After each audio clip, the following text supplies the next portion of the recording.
Boa noite a todos, que sejamos todos bem-vindos. Então, vamos fazer a nossa prece inicial para nós nos harmonizarmos, embora não estejamos presentes todos na casa, né? Mas que a nossa proposta de reflexão possa chegar em cada coração na noite de hoje. Então, podemos fechar os olhos e elevar a Deus o nosso pensamento de gratidão. Muito obrigada, Senhor, pelo dia de hoje, pelas tarefas que Tu nos confiou a realizar. Obrigada pela saúde do nosso corpo, pela possibilidade de aprender, de refletir e de fazer um novo começo. Pai amado, abençoa os nossos lares, nossos familiares. Abençoa também, Senhor, o nosso trabalho da noite e esteja conosco, hoje e sempre. Que assim seja.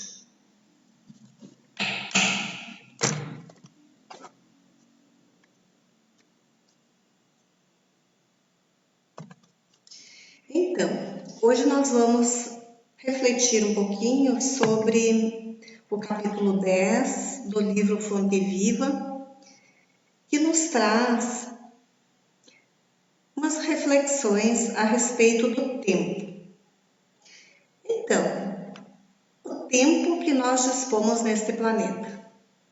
E nós, no momento atual, estamos com bastante tempo, alguns de nós, né, que não estamos trabalhando em nossas tarefas diárias, que estamos mais em casa.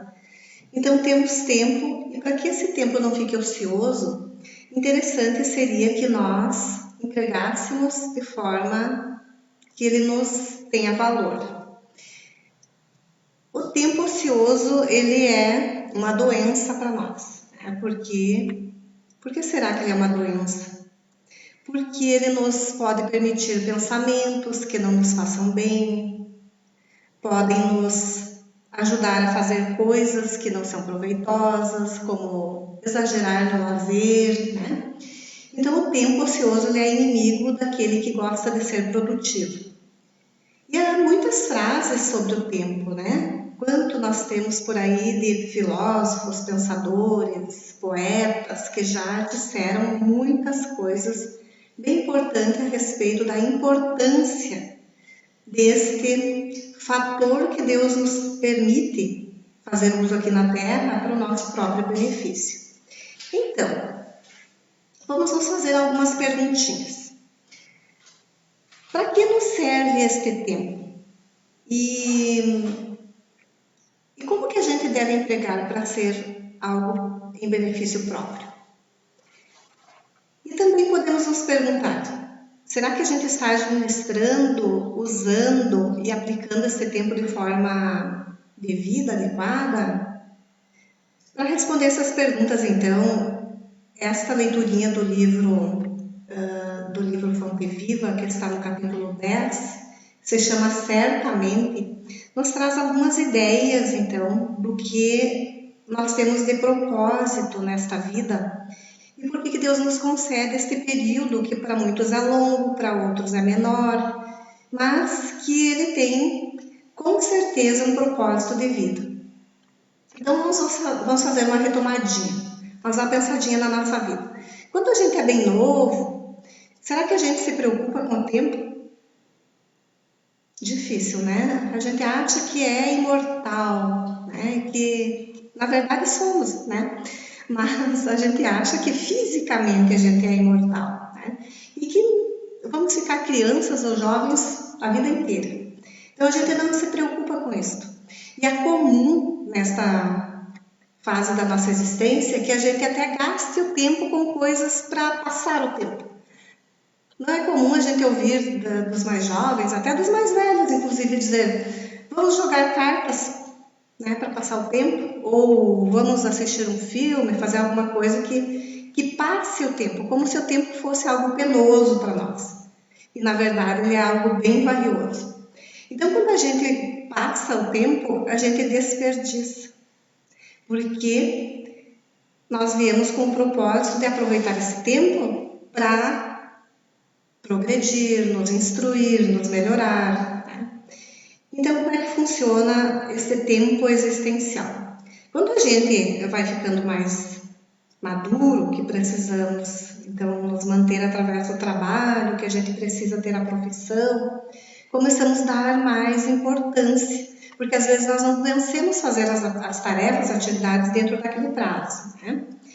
E quando a gente tem um prazo exíguo para entregar alguma coisa, é bem comum que a gente se espiche, como dizemos, né, no comum, para que tudo saia dentro do prazo.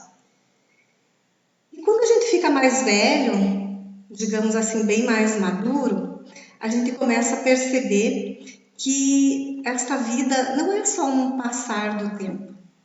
E começamos a nos questionar, né, a respeito daquelas questões que fizemos inicialmente, e qual seria a intenção de Deus a deixar que nós tenhamos essas vidas? Porque todos podem observar que ninguém fica para semente, que nós temos um período, ficamos, é como se fosse aquela florzinha, germinou o fruto, depois seca e, né, fica pronta para outras etapas. Então, assim é a nossa vida. E a gente percebe que jogar cartas, assistir filmes, nem sempre é o melhor emprego para nós. Então, Emmanuel nos adverte neste próprio livro, nessa própria leitura. Ele diz o seguinte para nós: não te embrenhes assim na selva humana, despreocupado da tua habilitação à luz espiritual ante o caminho eterno. Então, não te embrenhes, quer dizer, não viva a vida só no material, achando que a vida humana é somente isto que temos, né? Pensando um pouco, então, como é que nós podemos usar a nosso favor o tempo que temos? Porque nós não sabemos se o nosso tempo é grande, pequeno. A gente sabe que veio para o mundo, mas na volta não sabemos o momento. Se a gente disser para um jovem que ele precisa aproveitar o tempo dele, ele vai dizer, tá, mas e aqueles filmes, aquelas séries, dá tanta diversão, pegamos a televisão, nosso celular, tem tanta coisa para a gente se distrair. Claro que a gente pode usar, porque o nosso tempo aqui na Terra nunca foi dito pelos bons espíritos ou por Jesus que nós devêssemos viver uma vida monótona, contemplativa, só no trabalho.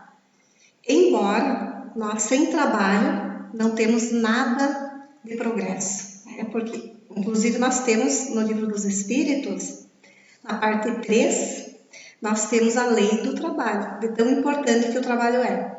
Mas nós precisamos entender o que é trabalho para nós. Então, lá na pergunta 167 do Livro dos Espíritos, Kardec perguntou assim: qual a finalidade da reencarnação? E os espíritos responderam: expiação, melhoramento progressivo da humanidade. Sem isso, onde estaria a justiça? E depois, lá na 132, ele faz a mesma pergunta, não bem a mesma pergunta, mas muito próxima desta. Ele pergunta assim: qual é a finalidade da encarnação dos espíritos? Por que a gente reencarna? E os espíritos falaram para ele o seguinte: Deus impõe com o fim de levá-los à perfeição. Para uns é uma expiação, para outros uma missão. Mas para chegar a essa perfeição, eles devem sofrer todas as vicissitudes da existência corpórea. Nisto é que está a expiação. A encarnação tem ainda outra finalidade, que é a de pôr o espírito em condições de enfrentar a sua parte na obra da criação. É para executá-la que ele toma um aparelho em cada mundo, em harmonia com a matéria essencial do mesmo, a fim de nele cumprir, daquele ponto de vista, as ordens de Deus, e dessa maneira, concorrendo para a obra geral, também progredir. Então quer dizer que nós temos um objetivo, que a gente não veio aqui somente a passeio, a lazer, para aproveitar todas as belezas do nosso planeta. Temos um objetivo que é o objetivo de progredirmos, né? Progressão intelectual e moral. Mas então, se viemos aqui com esse objetivo e estamos nos distraindo demais, qual é o tempo de nós recomeçar? Agora, né? Hoje, já. Não que nós não possamos nos divertir, porque se fosse proibido o divertimento, Deus estaria contra as regras dele próprio, né? Se ele permitiu que fossem criadas tantas formas de diversão e estaria nos apresentando isto, estaria contraditório. É mesmo que se fosse proibido de nós nos tratar de alguma doença. Se o remédio sair, se existem os médicos, é porque é possível, está a nosso dispor. É que nós entendemos o trabalho de uma forma um pouquinho diferente. Que todo e qualquer serviço, atividade, tarefa, qualquer coisa que nós façamos que tenha finalidade útil é trabalho. Então, para aquele que gosta de ler, depois da sua tarefa diária, do seu trabalho, do seu sustento fora de casa, se ele chegar em casa, pegar um bom livro e estar se instruindo, lendo uma leitura que traga bem-estar, uma história que toque, que seja positiva, que traga alguma reflexão, é a continuação do seu trabalho e não deixa de ser um lazer. Quando a gente vai para a televisão e escolhe lá ver também um filme bom, algo que nos traga bons sentimentos, evitando sempre tudo aquilo que baixa a energia, que traz medo, que confronta. Isso não é trabalho porque não é uma atividade útil, né? Mas se aquele filme nos trouxe uma boa reflexão, estamos também usando o tempo de forma positiva. Então é nesse sentido que a gente precisa entender. Se a gente faz uma conversa que leve o consolo, que seja positiva, que ajude, uma boa música, também uma forma de estarmos empregando o tempo de forma positiva. Então, há muitas formas de divertir. É que às vezes precisamos retomar a nossa forma de nos divertir. Se nós ficarmos com aquela ideia de que precisamos ir numa festa e ingerirmos bebidas alcoólicas, né? Ou alguma outra substância que nos tire os sentidos da razão, isto não é diversão saudável. Estamos empregando o tempo, né, de forma incoerente. Então há muitas formas de estarmos trabalhando e também nos divertindo. E mesmo que nós, algum dia por semana, algumas horas por semana, acharmos que nós merecemos um tempinho ocioso, por que não?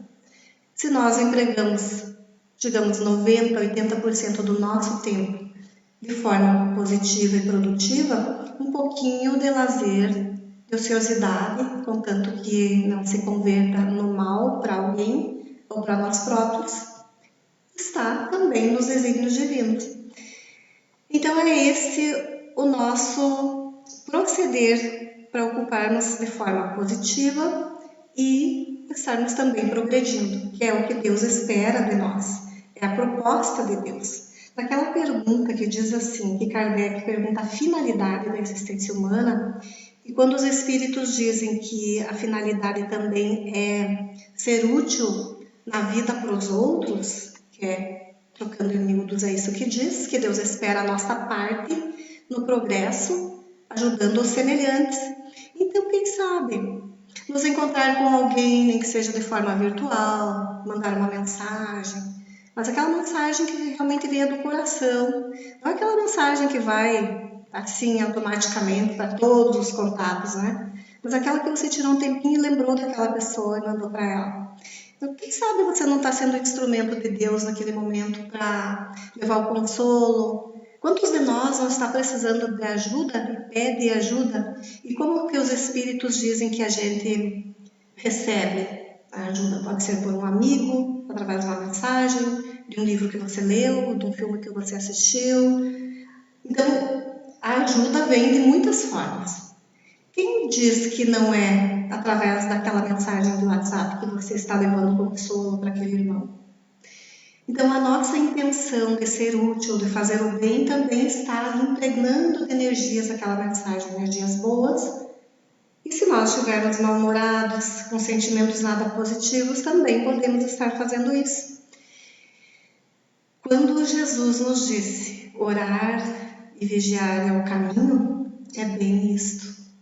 Para que a gente possa estar de bem conosco e com o universo, precisamos nos conhecer, saber o que sentimentos estamos carregando. E isto também faz parte do tempo bem empregado. Quando a gente tira o tempinho para nos conhecer, quando vem aquele sentimento, fazer aquela autoanálise, aquela crítica interior. Isto eu ainda quero para mim? Tem coisas que nós, que somos cristãos, que estamos tentando nos melhorar, porque a gente não é bom ainda, a gente só quer ser melhor, que já é o primeiro passo. Tem coisas que não nos servem mais.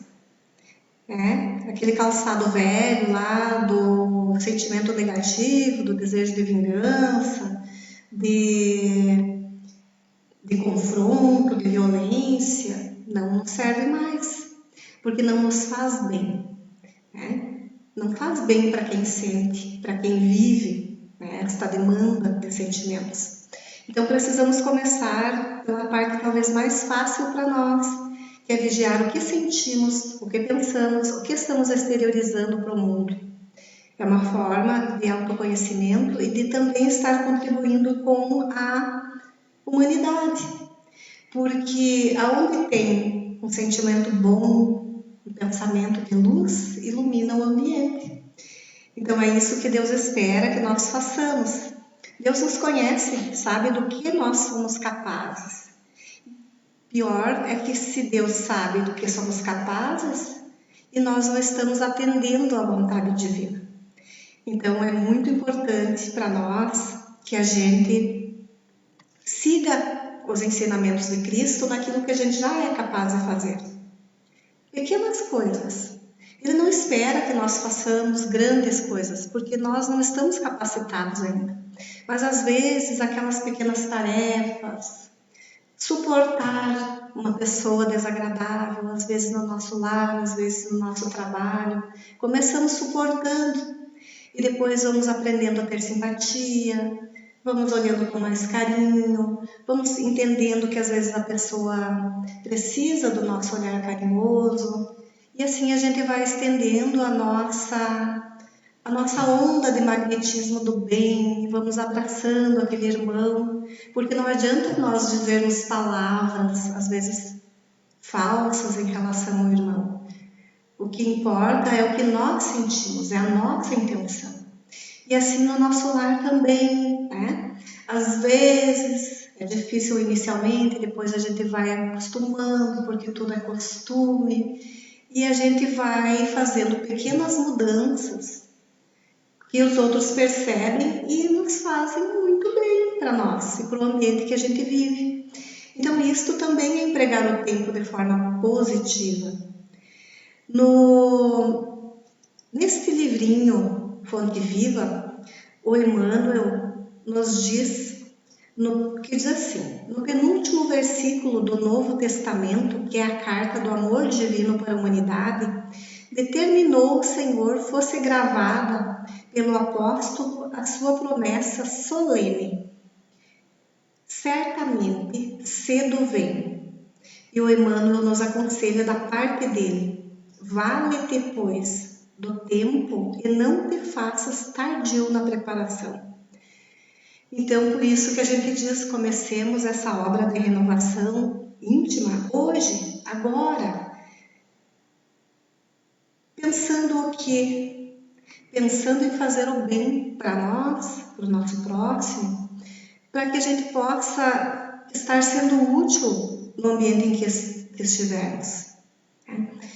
E nesse livrinho ainda, no livro Vinha de Luz, o Emmanuel nos diz ainda esta frase: aprenda cada um a sua parte na esfera de nossos deveres com Jesus.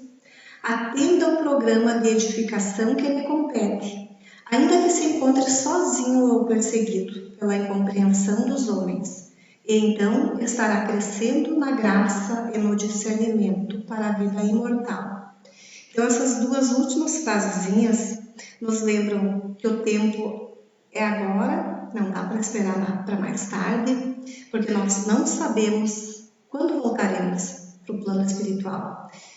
E o tempo que a gente dispõe, que foi o tempo dado por Deus, se não bem aproveitado, traz consequências muito tristes para nós quando voltamos ao plano espiritual, por termos a consciência de termos perdido a oportunidade de fazer o bem e de nos melhorarmos. E aqui no livro Vinha de Luz, o Emmanuel ainda nos chama a atenção que mesmo que estejamos passando, como o momento de agora, até por solidão, por estarmos em nossos lares, mesmo assim, mesmo sendo incompreendidos, mesmo com toda e qualquer situação inconveniente para nós, que a gente continue fazendo o bem, usando este tempo para o nosso próprio amadurecimento espiritual. E ainda, ele continua nos dizendo que o tempo é oportunidade, é dádiva de Deus, é dádiva divina. E lá nos textos judaicos, muito bem apresentado, tem uma frase muito bem para nós neste momento, que diz assim: bens materiais e até saúde podem ser recuperados, mas o tempo que se deixou passar sem aproveitá-lo é irrecuperável. O ócio é um pecado capital e um perigo, porque facilmente se torna pai de muitos pecados. Nós aqui não usamos muito a palavra pecados, nós usamos mais a palavrinha faltas, mas é para nós refletir que o tempo que passou não volta. Podemos ter outras oportunidades, outras situações, às vezes de forma diferente, com mais dificuldade de fazermos aquilo que a gente não fez neste momento. Então, por isso que é importante que a gente não deixe passar a oportunidade presente. Então, fica para nós refletir. Era um assunto, assim, muito simples, mas que eu acho que o que está faltando para nós agora não é aquele aprofundamento, né? É algo que nos recorde do objetivo da nossa vida e das nossas prioridades. Dizem que prioridades não tem plural, né? Então, que a gente possa eleger uma que seja o nosso aprimoramento espiritual, que a gente possa ser, não, digamos, aquilo que nós sonhamos ser num futuro, mas aquilo que a gente pode ser agora, aquela luzinha fraca, mas que já ilumina ao nosso redor. Então, ficamos por aqui, podemos fazer a nossa oração final, agradecendo a Deus, a Jesus, a espiritualidade amiga, que embora não estejamos todos presencialmente na casa espírita, mas Jesus já nos falou que onde houvesse 2 ou mais pessoas reunidas em seu nome, ali Ele estaria. Então, com esta confiança em Jesus, em Deus e na espiritualidade amiga, nós nos reunimos em pensamentos, agradecendo mais uma vez pela vida, a saúde, a família, o trabalho, por essa doutrina que é luz em nossos caminhos. Mas também pedimos, Senhor, mais uma vez também, que Tu possas visitar os nossos lares, de todos os trabalhadores do bem, da paz, naqueles lares onde houver a necessidade da Tua paz, da Tua luz, da saúde, do equilíbrio, que ali Tu possas também estar. Que Tu também visites os hospitais, levando o amparo fraterno a cada irmão que sofre, levando a eles a certeza de que a vida continua, de que não morremos, somente passamos para a outra dimensão. Levando esta certeza também os corações que ficam na terra, que vencem a doença, ou os familiares, para que se sintam bem, se sintam amparados, resignados perante a perda dos seus familiares. E também rogamos por todo o nosso planeta, que possamos agora imaginar uma luz suave envolvendo o nosso planeta Terra, iluminando cada recanto, cada país, cada cidade, cada lar, que os nossos irmãos necessitados possam sentir-se envolvidos por esta onda de paz, de renovação e de confiança. Sabemos que Jesus está conosco. Então agradecemos. Muito obrigada, Senhor, e que assim seja.